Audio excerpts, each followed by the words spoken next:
కొమరం భీం ఆసిఫాబాద్ జిల్లాలో అర్హులకు కళ్యాణ్ లక్ష్మి చెక్కులను పంపిణీ చేశారు స్థానిక ఎమ్మెల్యే కోవా లక్ష్మి. ఇక జిల్లా కేంద్రంలోని ఎమ్మెల్యే క్యాంప్ ఆఫీసులో ఈ కార్యక్రమం నిర్వహించారు. ఈ కార్యక్రమంలో స్థానిక ఎంఆర్ఓ శ్రీనివాస్ దేశపాండే మరియు ప్రజాప్రతినిధులు పాల్గొన్నారు.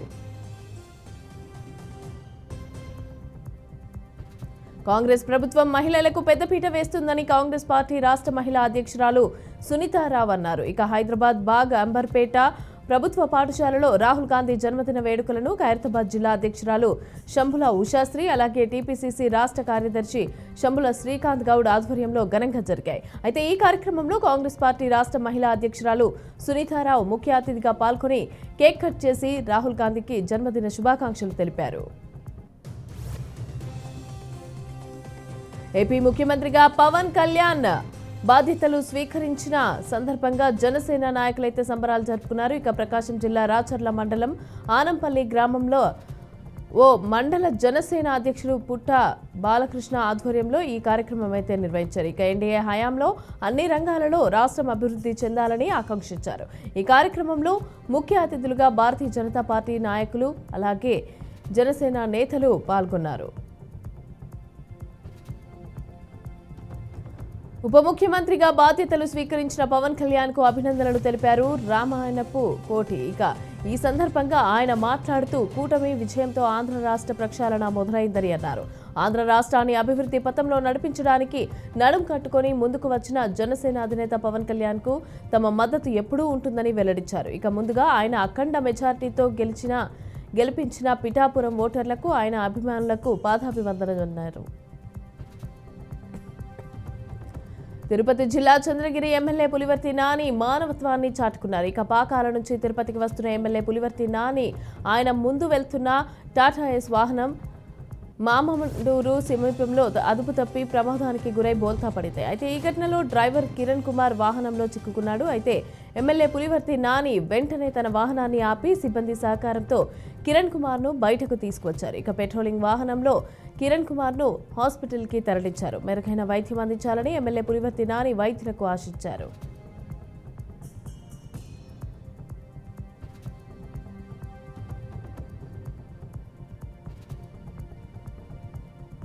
వైఎస్ఆర్ జిల్లా కమలాపురం తేదేపా కార్యాలయం వద్ద ఎమ్మెల్యే పుత్తా కృష్ణ చైతన్యరెడ్డి జన్మదిన వేడుకలు ఘనంగా నిర్వహించారు.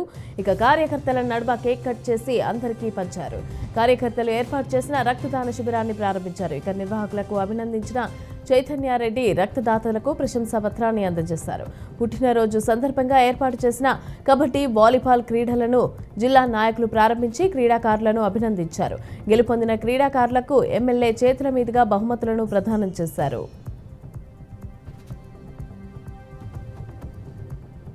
ప్రముఖ ఆధ్యాత్మిక కేంద్రం పుట్టపర్తిలో సమస్త లోక కళ్యాణార్థం అతిరుద్ర మహాహోమం నిర్వహించారు. ఇక స్థానిక పంచముఖ ఆంజనేయ స్వామి దేవాలయం వద్ద ఉన్న శివాలయంలో జరిగిన ఈ హోమాన్ని తిలకించిన భక్తజనం ఆధ్యాత్మిక చింతనలో మునిగిపోయారు. ఇక 11 మంది రిత్వికులు 120 సార్లు రుద్రపారాయణం చేసి హోమం యొక్క విశిష్టతను వివరించారు. చీడపీడలు తొలగిపోయి ప్రపంచ మానవాళి సుఖ సంతోషాలతో వర్ధిల్లాలని నిర్వహించిన ఈ హోమ ఘట్టాన్ని తిలకించేందుకు స్థానిక భక్తులు భారీగా తరలివచ్చారు. ఇక 3 గంటల పాటు నిర్విఘ్నంగా జరిగిన ఈ కార్యక్రమం ఆశాంతం ఆధ్యాత్మికత ఉట్టిపడేలాగా సాగింది. అయితే ఈ అతిరుద్ర మహాహోమం నిర్వహించడం వల్ల శాంతి చేకూరుతుందని ఋత్వికులు వివరించారు. అనంతరం భక్తులకు అన్నప్రసాదాలను పంపిణీ చేశారు.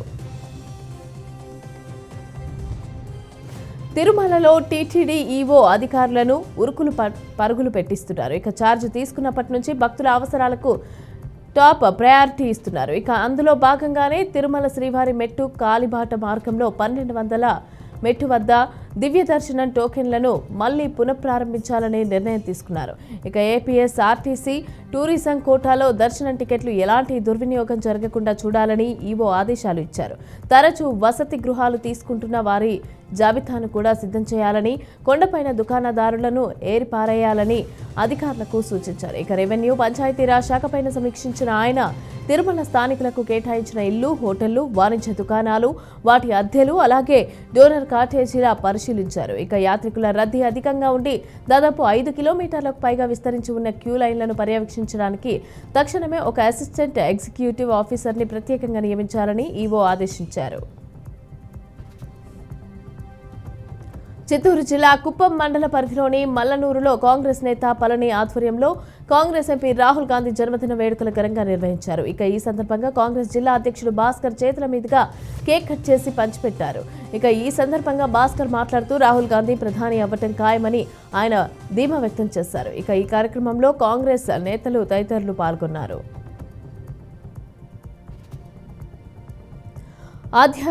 అధ్యాపక బృందం అసభ్యంగా ప్రవర్తిస్తున్నారు అంటూ నర్సింగ్ విద్యార్థులు ఆందోళన చేసిన ఘటన సిద్దిపేట జిల్లాలోని ములుగు ఆర్వీఎం వైద్య కళాశాలలో వెలుగుచూసింది. ఇక తల్లిదండ్రులతో మాట్లాడటానికి ఫోన్ అడిగితే హేళన చేస్తున్నారు అంటూ ఆవేదన వ్యక్తం చేశారు విద్యార్థులు. నిరసన చేస్తే తక్కువ మార్కులు వేస్తాము అంటూ అధ్యాపకులు బెదిరిస్తున్నారని తెలిపారు. ఇలాంటి అధ్యాపకులను తొలగించి వేరే అధ్యాపకులను నియమించాలని విద్యార్థులు డిమాండ్ చేశారు. వానాకాలం సీజన్ ప్రారంభమై 25 రోజులు గడుస్తున్నప్పటి ఇప్పటి వరకు వర్షాలు కురవకపోవడంతో వరంగల్లో రైతులు పూజలు చేశారు. వర్షాలు కురవాలని మహిళలు బొడ్రాయికి గ్రామ దేవతలకి జలాభిషేకం నిర్వహించారు. ఈ సందర్భంగా రైతులు వరుణదేవుణ్ణి వేడుకుంటూ సకాలంలో వర్షాలు కురిసి పాడి పంటలు సమృద్ధిగా ఉండాలని వేడుకోవడం జరిగిందని అన్నారు. అదేవిధంగా ఆరేపల్లి గ్రామానికి చెందిన మహిళలు గ్రామంలో గల శివాలయం, అలాగే వెంకటేశ్వర స్వామి, పోచమ్మ, కట్టమైసమ్మ ఆలయం, ఇతర గ్రామ దేవతలకు కూడా జలాభిషేకాలు నిర్వహించారు. సంగారెడ్డి జిల్లాలో వైద్య నిబంధనలకు విరుద్ధంగా నడుస్తున్న క్లినిక్లపైన అధికారులు ఉక్కుపాదం మోపుతున్నారు. ఇక చౌటాకూరులో కొనసాగుతున్న లక్ష్మీ వినాయక ఆర్ఎంపీ క్లినిక్ ను సీజ్ చేశారు జిల్లా వైద్య ఆరోగ్య శాఖ అధికారులు. జిల్లా డిఎంహెచ్ఓ ఆదేశాల మేరకే క్లినిక్ లో తనిఖీలు నిర్వహించారు. ఇక నిబంధనలకు విరుద్ధంగా క్లినిక్ లో నిర్వహిస్తే తగిన చర్యలు తప్పవని ఈ సందర్భంగా హెచ్చరించారు. పశ్చిమ గోదావరి జిల్లా తాడేపల్లిగూడెం నియోజకవర్గం పెంటపాడు గోయింకా కాలేజ్ సమీపంలో రోడ్డు ప్రమాదం జరిగింది. కారు 2 మోటార్ సైకిళ్లు ఎదురెదురుగా ఢీకొనడంతో ప్రమాదం జరిగింది. అయితే ఈ మోటార్ వాహనంలో ప్రయాణిస్తున్న ఇద్దరికి తీవ్ర గాయాలయ్యాయి. చికిత్స పొందుతూ కిషోర్ అనే వ్యక్తి మృతి చెందాడు. మృతుడు ముదునూరుపాడు గ్రామానికి చెందిన వ్యక్తిగా గుర్తించారు. ఇక మరొక వ్యక్తి మణికంఠరెడ్డికి మెరుగైన వైద్యం కోసం రాజమండ్రి ఆసుపత్రికి అయితే తరలించారు. సంఘటన స్థలానికి చేరుకున్న పెంటపాడు పోలీసులు కేసు నమోదు చేసి దర్యాప్తు చేస్తున్నారు. నంద్యాల పట్టణంలోని విశ్వనగర్ బలిజపేటలో దొంగలు ఓ ఇళ్లను గుల్ల చేశారు. ఇంటి తాళాలు పగలగొట్టి చోరీకి పాల్పడ్డారు దుండగులు. ఇక 2,20,000 నగదుతో పాటుగా 7.5 తులాల బంగారు ఆభరణాలు, కొన్ని పట్టు చీరలు అపహరించినట్టుగా బాధితులు తెలిపారు. పోలీసులు కేసు నమోదు చేసి ఇంటిని పరిశీలించారు. ఇక దర్యాప్తు చేపట్టారు.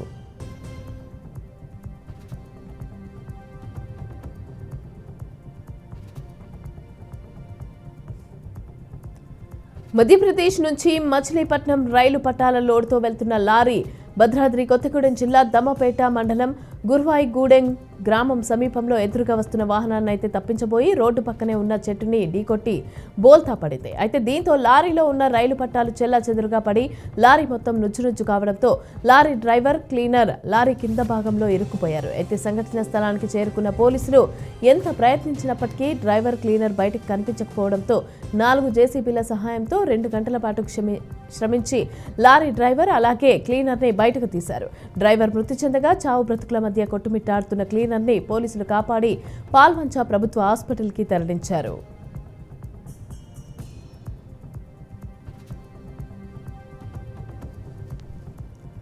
కొమరంభీం ఆసిఫాబాద్ జిల్లా తిర్యానీ మండల కేంద్రంలోని ఫెర్టిలైజర్ దుకాణాలను జిల్లా కలెక్టర్ వెంకటేష్ దోత్రే ఆకస్మికంగా తనిఖీలు చేశారు. ఇక సరైన ధరలకే రైతులకు విత్తనాలు, పురుగుల మందులు విక్రయించాలని సూచించారు. నాసిరకం ఎరువులు అమ్మితే కఠిన చర్యలు తప్పవని ఈ సందర్భంగా కలెక్టర్ దుకాణ యాజమానులకు హెచ్చరించారు.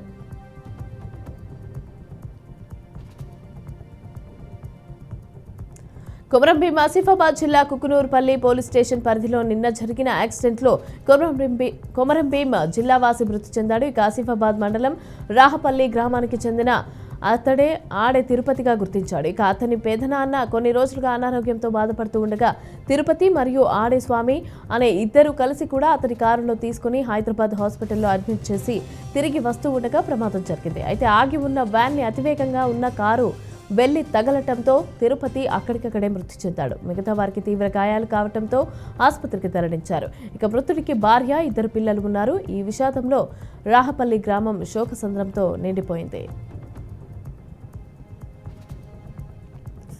తిరుపతి సమీపంలోని అప్పలాయగుంటలోని శ్రీ ప్రసన్న వెంకటేశ్వర స్వామి వారి ఆలయంలో వార్షిక బ్రహ్మోత్సవాలు ఘనంగా జరుగుతున్నాయి. ఇక ఉదయం సాయంత్రం 2 పూటల కూడా శ్రీవారి వివిధ వాహనాలపైన భక్తులకైతే దర్శనమిస్తున్నారు. ఆలయం పుష్ప అలంకరణ అలాగే విద్యుత్ దీపాల అలంకరణతో పాటుగా భక్తులకు ఎటువంటి ఇబ్బందులు లేకుండా టీటీడీ బ్రహ్మోత్సవ ఏర్పాట్లు అయితే చేసింది.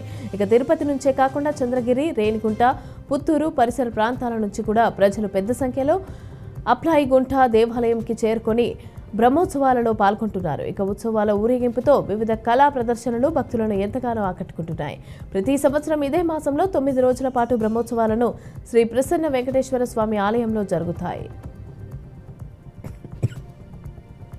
తెలంగాణ రాష్ట్ర సరిహద్దు కోదాడ మండలం రామాపురం ఎక్స్ రోడ్ వద్ద నిషేధిత తంబాకు ప్యాకెట్లు తరలిస్తున్న డీసీఎంను పోలీసులు అయితే పట్టుకున్నారు. ఇక వైజాగ్ నుంచి తంబాకును నల్గొండ తరలిస్తున్నట్లుగా సమాచారం. నిషేధిత తంబాకు విలువ సుమారు 2 లక్షల రూపాయలు ఉన్నట్లుగా పోలీసులు అంచనా వేశారు. కేసు నమోదు చేసి దీని వెనుక ఎవరున్నారు అనే దానిపైన ఆరా తీస్తున్నారు. కెనడాలో ఒంటారియా తెలుగు ఫౌండేషన్ సపాస కార్యక్రమం అయితే విజయవంతంగా ముగిసింది. ఇక గిన్నెస్ బుక్ రికార్డు సాధించిన దేవులపల్లి సుమాలికకు తనిఖీల భరణి ప్రశంసించారు. ఈ కార్యక్రమంలో తెలుగు కమ్యూనిటీ బంధుమిత్రులు ఉత్సాహంగా పాల్గొన్నారు. ఇక తొలుత ఓటీఎఫ్ బృందం మహిళా సమన్వయకర్తలు జ్యోతి ప్రచురణతో కార్యక్రమం ప్రారంభించారు. టొరంటోలో శ్రీ సీతారామ సేవా మందిర నిర్మాణం కోసం తగిన ఆర్థిక వనరులు కూడా సమకూర్చారు. అయితే ఈ కార్యక్రమానికి ప్రముఖ నటుడు తనిఖీల భరణి ముఖ్య అతిథిగా హాజరయ్యారు.